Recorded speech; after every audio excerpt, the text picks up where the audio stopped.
Hi friends, welcome to the Bible Project Daily Podcast. Here we are working together through the whole Bible, chapter by chapter, verse by verse. So we're at this point in the text in Genesis chapter 29 where Jacob has just woken up and found that Leah he spent the night with Leah in the tent after the wedding feast rather than Racheal, whom he expected. So let me remind you of that closing verse, which said, "And Laban gave his servant Zilpah to his daughter as her attendant." So he's brought Leah in and moved by cover of darkness and put her in the tent with Jacob on the wedding night. And then that verse closes with it saying, "When morning came, there was Leah." So how do we explain that? How do we explain what's going on here? And this is where it gets to be fun, if you like, because all the different commentaries have a different idea and a different way of trying to explain this. So we'll begin by doing that, by considering some of the perspectives here. So let me give you some of the possibilities as to what people think is going on. One is, most draw attention to the fact that it was dark, which is probably true, by the way. Some have suggested that Jacob ate so much food and maybe drink as well that he fell asleep when Leah arrived at his tent. Or some others have come up with a creative idea that Laban put Leah in Racheal's clothes and sprinkled her with his perfume. Well, there are a couple of ideas, but there's no direct evidence from the scripture to suggest that's the case, but it's not beyond the bounds of possibility. One commentator I read suggested that there are a number of factors may have contributed to Jacob's unawareness of his deception. He draws attention to the fact that there was no reason for suspicion. He said Jacob would have had no reason to think that something like this was going to happen. And remember, she would have been brought to him under cover of darkness.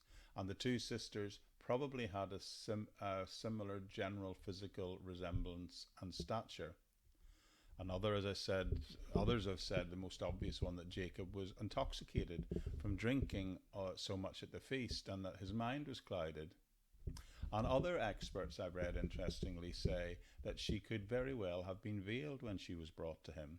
Now that's interesting, isn't it? And even today, I know someone from India who said their father, who was married in the 1960s, told him that when they got married, he didn't see his wife's face until 3 days after the wedding. And I have been told that it is still customary in some parts of India for the bride to remain veiled until after the completion of the marriage ceremony. And that's interesting that still happens today. But anyway, Jacob wakes up and there is Leah. Can you imagine what he was feeling when he found out that this trick had been played on him? He must have been furious. Well, we don't have to imagine how he felt. Verse 25 will tell us how he felt. So let's pick up the text there. So Jacob said to Laban, "What is this you have done to me? I served you for Racheal, didn't I? Why have you deceived me?" Laban replied, "It is not our custom here to give the younger daughter in marriage before the older one. Finish this daughter's bridal week, then we will give you the younger one also, in return for another 7 years of work." So this is one of the major turning points of the story here. "You deceived me," Jacob is saying to his father-in-law. Interesting to me that Jacob previously deceived his own father to get his blessing instead of his brother's, and this is a case of this deceiver being deceived in a similar way. It really appears to be the case of what goes around comes around, doesn't it? Well, we'll unpack that a little bit at the end. Jacob accuses Laban of deceiving him, and Laban says, "Well, it's not our custom to give the younger before the firstborn daughter is married. I did it because the oldest should be married first." And Jacob says, "Well, why didn't you tell me that 7 years ago instead of tricking me on my actual wedding night? You have deceived me," he says. But Laban then says, "Finish your final week, the wedding feast week for Leah, and then serve me for another 7 years for Racheal. You promised to work for me for 7 more years, and you can have Racheal as well," he says.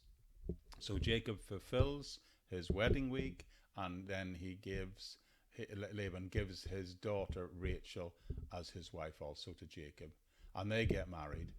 But he has to spend 7 years now working for Laban to fulfill the contract he got because he got her ahead of time. And the text closes out this chapter by saying, and Jacob did so. He finished the week with Leah, and then Laban gave him his daughter Racheal to be his wife. Laban gave his servant Bilhah to his daughter Racheal as her attendant, and Jacob made love to Racheal also, and his love for Racheal was greater than his love for Leah, and he worked for Laban another 7 years. Now all this will become significant in the next 7 chapter, and maybe Jacob's going to have some payback time. There'll be again what goes around coming around for Jacob, because if you lie down with fleas, if you lie down with dogs, they say you get fleas, and these people are con men and tricksters tricking each other. But here is what's going on up to this point. The deceiver was deceived. Jacob had pretended to be the older brother 1 chapter ago, and now Leah here pretends to be the younger sister. Leah and her father deceived Jacob just in the same way, a very similar way to how Jacob and Rebekah had previously deceived his own father Isaac. Jacob had deceived Isaac by taking his advantage of his inability to see due to poor eyesight. And also Laban here takes advantage of Jacob by mainly by his inability to see who is brought into his tent in the dark. So Laban and Leah are being just as deceitful as Jacob had previously been. Now, one commentator says this is just about the meanest trick ever played. It's certainly one of the meanest tricks that we witness being played in the Bible. Okay, that's the end of chapter 29. Let me just sum up and let me make a few observations about what we've looked at these last couple of days. The sum of it is straightforward enough. The Lord led Jacob to his relatives in the east so that he could get away from his brother, who he felt in danger from, while at the same time the Lord, in doing that, allowed the deceiver to be deceived, maybe in order to teach him what deception felt like. So what I want to do is break this story down now and give you just some simple observations by way of conclusion. The first thing I believe we should take away from this message is the very simple, straightforward thing, is that God continues to bless his children. I mean, that's what's clearly going on here in spite of all the twists and turns. He promised he would give the land to Abraham, Isaac and Jacob. How many times have we heard that phrase going out through the book? And that is remaining the case here. That's what's going on here. And the bottom line is in order for that to happen, God has to fulfill his promise, and Jacob has to get a wife. So in one sense, God's allowing the providing of a wife so that promise can be fulfilled. And what's fascinating to me is God is maintaining that end goal, if you like, that God is working through all these human deceptions in order to still get that done. And that tells me that no matter what people do, God is and will remain faithful to his promises and his plans, and even his promises to bless his children. Now, the second lesson I would take away from this is that yes, God blesses his children, but also God disciplines his children. You see, within the context of the book of Genesis, you cannot help but read this story without being struck by the fact that he had just deceived his father. One of the commentaries I read said Jacob was getting exactly what he deserved. He had to work for 7 extra years as a payment for what should have been his by ordinary and fair means. The writer begins to draw an important lesson from these narratives for us. Jacob's deceptive schemes, his way of obtaining his blessing, clearly does not meet with divine approval. Though through Jacob's plans and machinations, God's will, it will still be accomplished, friends. And the writer of the Genesis text is intent on pointing out as well that the schemes and the tricks and the machinations were not God's divine plan. The Bible makes that statement over and over again, not just here but elsewhere. Proverbs 11, Proverbs 22, Hosea 8:10 and chapters 11 all show stories and human plots and schemes, but yet still being used by God to bring about his purposes. You see, what Jacob did to Esau, his brother, and his father was underhanded, despicable, and mean. And what Laban does here is also underhanded, despicable, and mean. So in other words, on this occasion, what goes around comes around. So it should be noted that that's the principle. But while it's a principle that is often true, it is not always the case. It is true in this case. It may be true for us in situations we find ourselves in, but it is not absolutely or necessarily true in every case. In other words, there are exceptions to this rule. Some people will not get caught in this life for the wrong that they do, but they will have to face the judgment but they will have to face the judge of all the earth in the next life. So the important point is God blesses his children, but God also disciplines his children. Maybe I should rephrase that by saying God sometimes teaches us, sometimes teaches his children through discipline. Have you ever thought about it that way? At Bethel in the previous chapter, Jacob wrestled with the Lord and he learned some things about God. But now he's in Haran and he's learned some things about his own wicked heart, his own sinful nature, or at least we hope he has. So God, we see here, is in the business of teaching his children about himself and about themselves. But what is fascinating is this, and what I'm about to say I think is often misunderstood by many Christians, but it's important.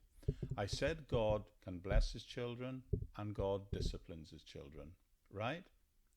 But I need to add to that sometimes God does both these things at the same time, and I believe that's what the story is teaching us. It's not a binary either or situation. We tend to think, I believe, that God either blesses us or disciplines us. The truth is, he may be in the process of blessing us sometimes through discipline. So I want to say God will always remain faithful to his promises, friends. The promise to bless his people, the promise to bless you, his child. But in the process of that blessing, he may very well be disciplining you also. Sometimes bringing to bear the consequences of what you've done or previously unresolved sin in your life. I know we often tend, to think in black and white, when in reality, all of these things can sometimes overlap or even happen at the same time. I think the great illustration of this, the big illustration of this on the macro scale, is what happened to the children of Israel after they refused to go into the land of Kadesh Barnea. God says, you wouldn't go into this land. I told you to go in. So instead, you're now going to wander in the wilderness for 40 years. That was the discipline that he put on the children of Israel to teach them to obey. So in the meantime, they wandered round, but during that time, that 40 years, he still continued to feed them supernaturally and to bless them also.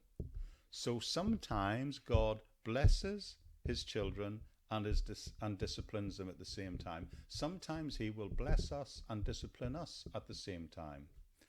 All these observations I've made are in this passage and they're really worth noting.